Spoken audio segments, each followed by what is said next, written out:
بسم الله الرحمن الرحيم، والصلاة والسلام على أشرف المرسلين. سلام الله عليكم أحبابي في الله، في هذا الدرس الجديد على قناة حوح 1981 فول 2.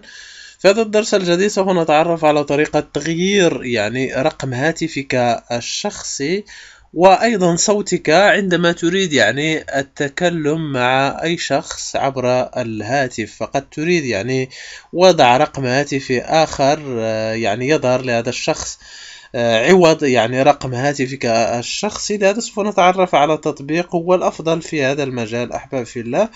يمكنك أيضا الاتصال عبره بعض الدقائق مجانا أحبابي في الله، فقد يفيدك كثيرا في هذا الشأن أيضا. لهذا كل ما عليكم فعله تقوم بتحميل التطبيق عبر الرابط الذي سوف أضع لكم أسفل الفيديو. هذا اسمه، سوف أضع لكم رابط على بلاي ستور وأيضا رابط لتحميله على موقع آخر. بعد تحميل التطبيق وتثبيته على هاتفك الأندرويد تقوم بالضغط عليه على أساس فتحه، وبعد فتح التطبيق هذه الواجهة الرئيسية الخاصة به. فمن هنا يمكنك اختيار الرقم الذي تريد أن يظهر للشخص الذي تريد الاتصال به، تغيير تغيير رقمك إلى أي رقم تريده هنا مباشرة. مثلا سوف أضع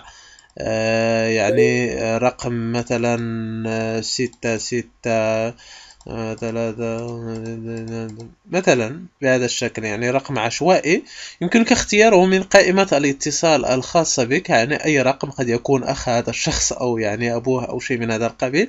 طبعا لا أتحمل المسؤولية في هذا الأمر، فقط إذا كنت تريد التسلية مع أصدقائك فقط تقوم بوضع رقم هنا سوف يظهر له، ثم تقوم بوضع هنا رقم الشخص الذي تريد الاتصال به. تستطيع اختياره من قائمة الاتصال الخاصة بك دون الحاجة إلى كتابة الرقم مرة أخرى. لهذا سوف أضع أنا شخصيا رقم هنا، مثلا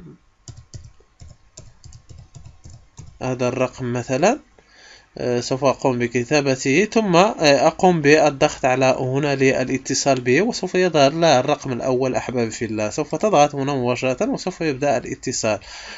كما سوف تسمعون، لا أعرف إذا كنتم تسمعون علي، سوف أقوم بقطع الاتصال. هنا سوف يتم بعد عمل الاتصال، سوف يسمع على هاتفك أحبابي في الله. فأنا شخصيا قطعت الاتصال حتى لا أعمل هذه المكالمة، لأنه رقم لا أعرفه، فقط قمت بوضعه هنا مباشرة.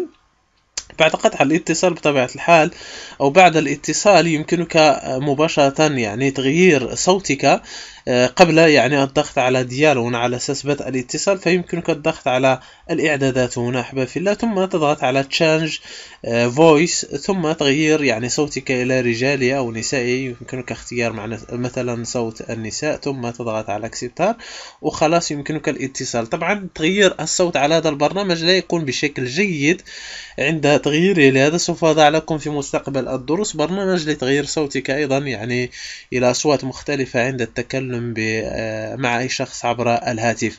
ففقط أحباب في الله تقوم بوضع رقم الهاتف الذي تريد أن يظهر للشخص الذي تريد الاتصال به هنا مباشرة، ثم هنا سوف تقوم بكتابة الرقم الهاتفي الخاص بهذا الشخص الذي تريد الاتصال به، ثم تضغط على ديال وتنتظر لحين ما يتم الاتصال به. أنا شخصيا قطعت الاتصال، لا أريد استهلاك الدقائق الموجودة. وأيضا الرقم الذي قمت بوضعه هنا لا أعرفه، فقط قمت بوضعه عشوائي أحبابي في الله. أتمنى أن الدرس قد أفادكم. لا تنسوا في الأخير دائما زيارتنا على موقعنا www.tegila5.com، والإنضمام لصفحتنا على facebook.com/1981 فول 2. أيضا حاول المشاركة هذا الفيديو مع أصدقائك حتى يستفيد الجميع، كما لا تنسى الاشتراك في قناتي حتى يصلك دائما جديد الفيديوهات. في أمان الله.